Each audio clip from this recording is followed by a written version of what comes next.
grab all of our speakers to join us. And good morning, everyone. Thank you so much for coming. We are about to start the holiday season, and the colder months are upon us, so it's now a little harder to socially distance and gather outside because of the cold weather. So with Thanksgiving just 2 weeks away, we wanted to let folks know that it's time to get your seasonal shots. And when you have the onset of cold weather, it's when you start to see the COVID, the RSV, and the flu numbers spike. The commissioner is going to talk about that a little bit.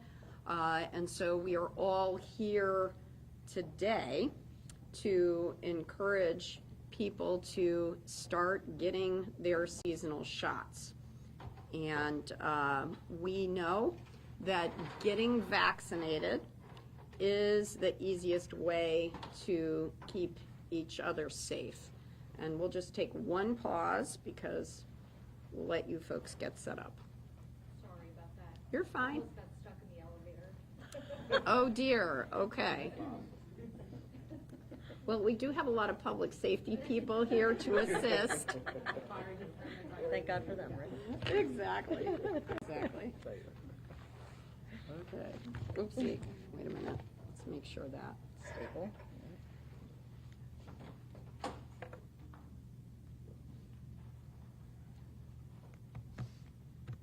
Congratulations. Thank you. Yeah, exactly. Your Thank you very much. first opportunity after this to interview the new mayor-elect of East Hartford. Yeah, thank you very much.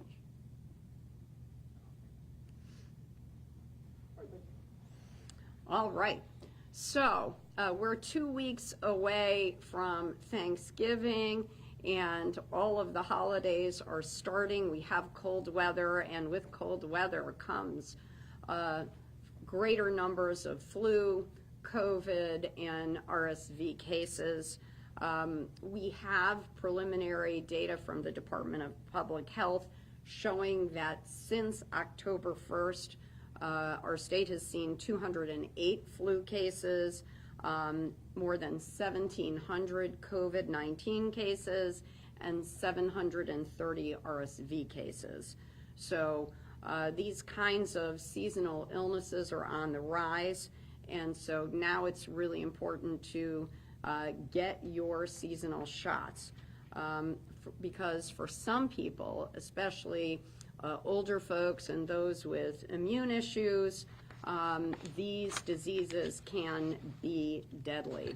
So we have a simple message today, and that's to protect yourself and to help protect your family and neighbors. It's really important to get your shots.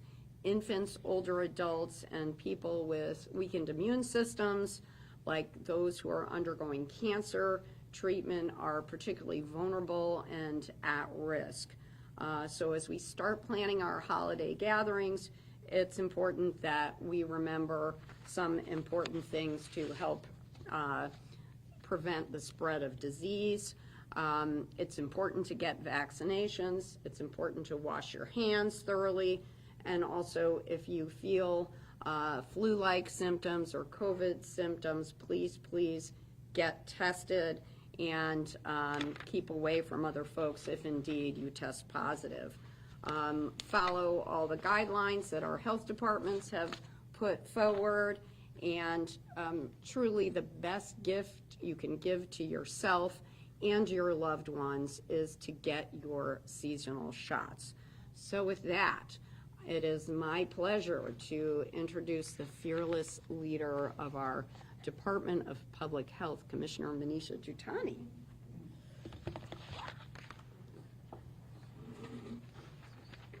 Let's see if we can lower this a little bit. Yes. Thank you. Readjust microphones, okay. So thank you very much, Lieutenant Governor. And this is always a great opportunity for us to remember the benefit and value of getting vaccinated this season. So we announced today that for our season this fall, which always starts on October 1st, we had our first flu death for the season in the state of Connecticut. We also announced this morning our first RSV death in the state of Connecticut for this season. I found out shortly after we issued that press release that there was also a second RSV death. That is in somebody in their 60s in the state. So this highlights the importance of these vaccines. I'll go into that in a little bit. I also just want to highlight that in the month of October alone, we've had 67 deaths from COVID. So it does give us some perspective that when we think about going out and getting your flu shot, which many people are used to doing that on a yearly basis, that for everybody 6 months and older, we recommend getting a flu shot. It's the best way to protect yourself, your family, keep your kids in school, keep adults going to work. It's not only just about protecting yourself from potentially getting really sick in the hospital or dying, it's also about being able to be engaged with your family, with your life, and not being out and sick for prolonged periods of time. So we do recommend flu shots for everybody 6 months and older. Similarly, we recommend COVID shots for everybody 6 months and older. And again, the burden of COVID in our society is actually far more, as you can see from the numbers I shared, than it is for flu. So I would just encourage everybody to think about, if you're going to get that flu shot, also get that COVID shot. And you can get them at the same time. There's no problem with that at all. I know that some people may have had COVID when we had a little bit of a bump later in the summer this past season. And, you know, if you've been past your COVID diagnosis for over a month, that certainly makes you eligible for a vaccine. But certainly if you're at 3 months or so since you had COVID, I would recommend getting it at this point in time before you're going into Thanksgiving and other holidays this winter season. So this is a good time, if you haven't done it yet, to consider it. And just around RSV, where do we see RSV's burden the most? It's in our infants and in older adults. And that's why for infants, there are two ways that you can protect your newborns from this disease. One, if you're a pregnant woman, between 32 and 36 weeks pregnant, you can get a vaccine that will protect your newborn from the moment they enter this world. And that is something that a pregnant woman can do on their own accord right now, you know, if you're in that number of weeks of gestation. Secondly, there is also an immune therapy that newborns are being given upon being born or in their first pediatrician's visit. And that's something that you should talk about, either with your OBGYN or with the pediatrician if you give birth. And then the last is for people who are 60 and older. As I mentioned, the 2 deaths we've had for RSV in our state so far, one was somebody in their 60s, one was somebody in their 80s. This is really a recommendation to talk with your provider and figure out if it's the right course of action for you. One thing I would say overall is that the older you are, the more medical conditions you have. So as the Lieutenant Governor said, if you have cancer and have maybe some sort of immunocompromising condition, but maybe not that alone. If you have a number of more comorbid conditions, one on top of another, so diabetes, high blood pressure, heart disease, and you have a number of different things on top of one another, that can make you more at risk for any of these respiratory viral diseases. And I would encourage you talking with your provider about whether the RSV shot is right for you. So to be clear, flu and COVID shots for everybody 6 months and older. I think, unfortunately, these deaths that we have now experienced make us remember why this is a good time to go out and do that now. And RSV, if you are pregnant or if you have a newborn, very strong recommendation. If you're 60 and older, talk about it with your provider. Thank you. Oops. Commissioner, thank you so much for that. It's my pleasure to introduce Mayor-elect Connor Martin. Thank you, Lieutenant Governor, and good morning, everyone. I want to thank the Commissioner and Lieutenant Governor for choosing East Hartford to highlight this important vaccination message, and especially in light of the many deaths that we've been seeing around the state. And as we know, we're moving toward the colder season, winter season. We're going to see a rise in these cases, and so we encourage everyone to understand how important it is to get a vaccine to protect you and your family. I also want to thank you, Lieutenant Governor, for trusting the East Hartford Health Department to administer that vaccine as well. And that leads me to highlighting our Director of Health and Human Services, Lawrence Burnstead, and his team. who have been making a constant effort to not only educate our residents on this important service that we provide, but also eliminating any barriers to them accessing the service as well through the many mobile vaccination clinics we've done, different vaccination clinics in different parts of town, and to just continuously have this resource available for residents when they need it. So we strongly encourage everybody to continue to get your vaccine, keep you and yourself and your community safe. And with that, I will turn it over to our Health Director, Lawrence Burnstead. Great. Thank you. One of the messages I really want to stress to everybody is that it's never too late to get your vaccine.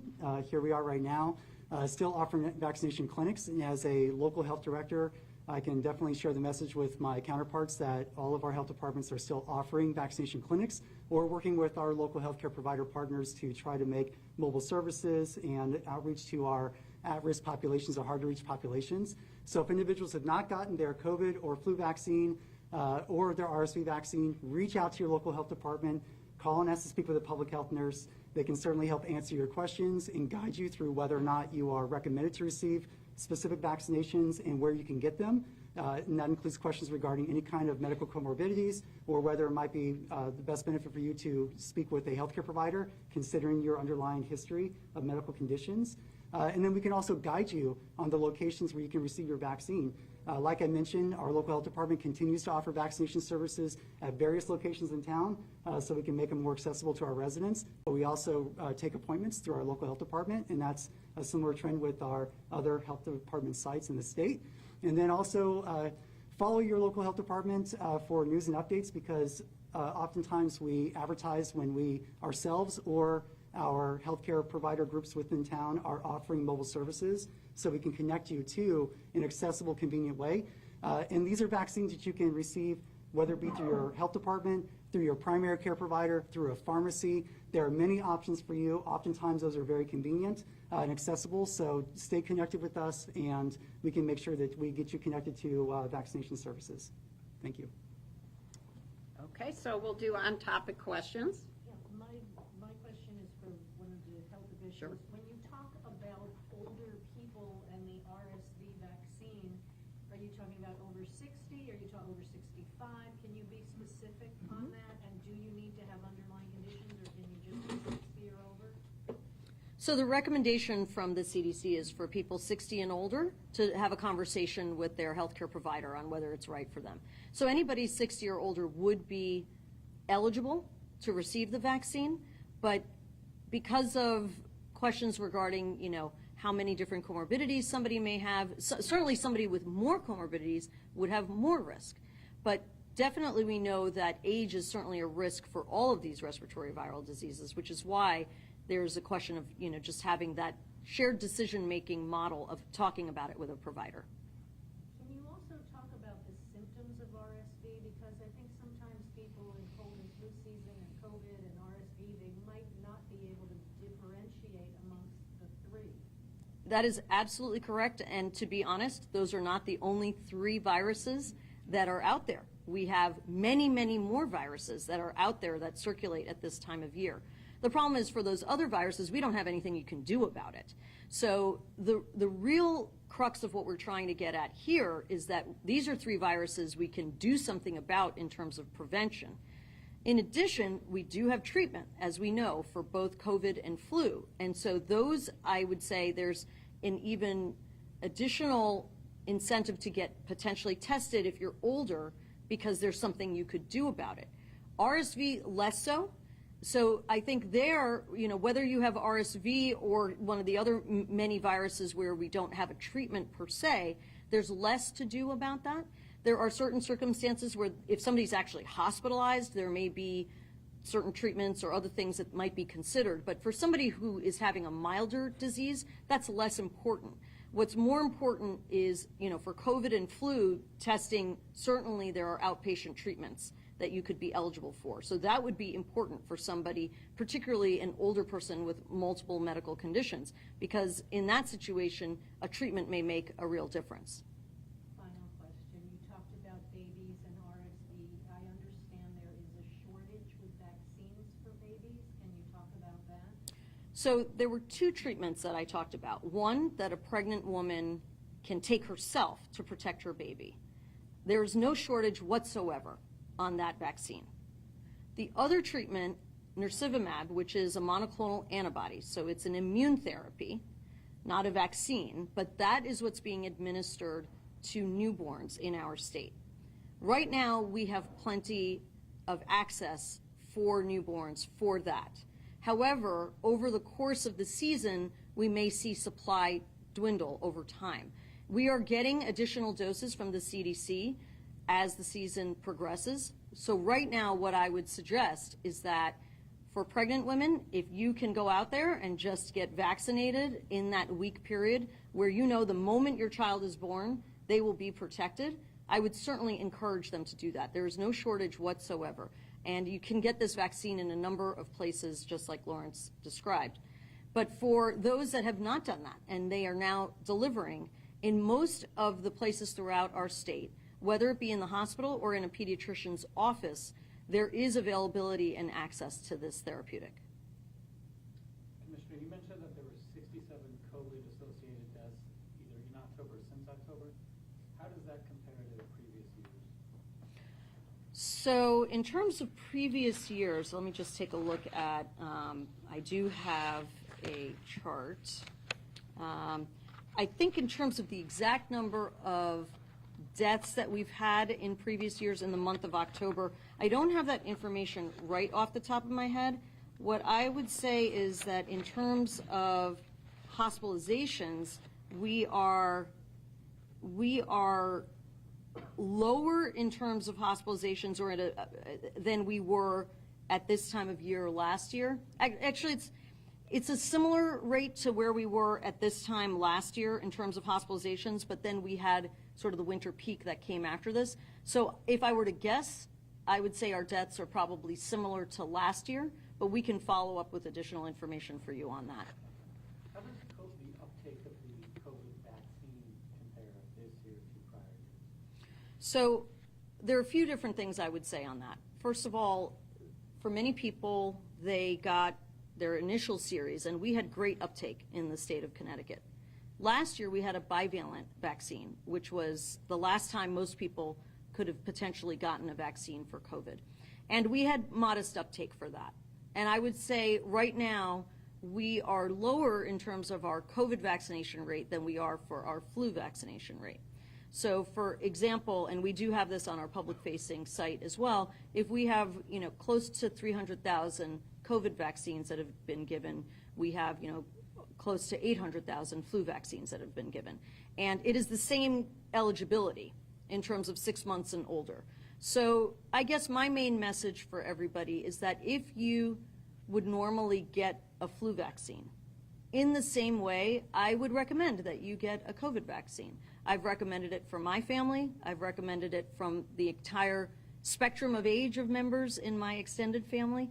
Again, because although it is our older adults and those with coexisting medical conditions that are most at risk, there is a benefit to being able to stay in work, stay in school, go about your day-to-day activities, meet with loved ones, go into our holidays feeling well. And even if you're going to have a mild disease, preventing that, there's a value to that. There's a value to that to you personally, and there's certainly a value to that for us as a society, for us all to be living our best selves. So my main message is if you would normally think to get a flu vaccine, which I do recommend for everybody 6 months and older, I would also recommend that you get a COVID shot. And Commissioner, you mentioned a second RSV death, someone in their 60s. What county was that? I don't have that information at this time, but I think the main message I would give you is that, we do know, like I said, that 60 and older are eligible for the RSV vaccine, and I would recommend people talk with their providers on whether it's the right shot for them. All right. If we are done with the questions for the health director and the commissioner, I'm going to get my COVID shot. All right, excellent.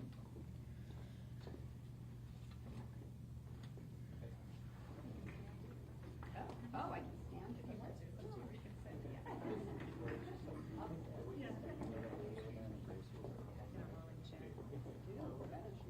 And so I'm right-handed.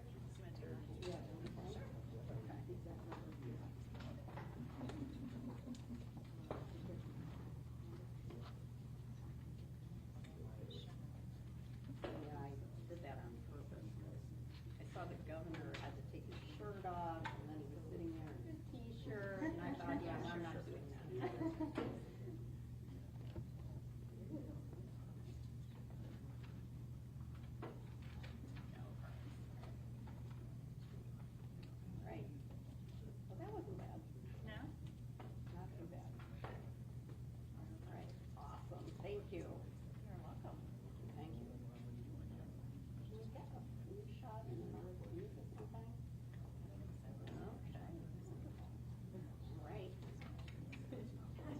All right. Anybody else?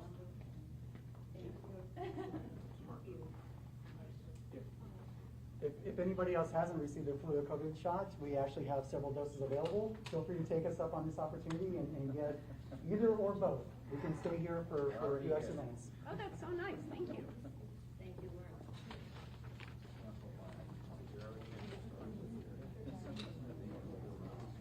Yeah, nobody's rushing. Get in line.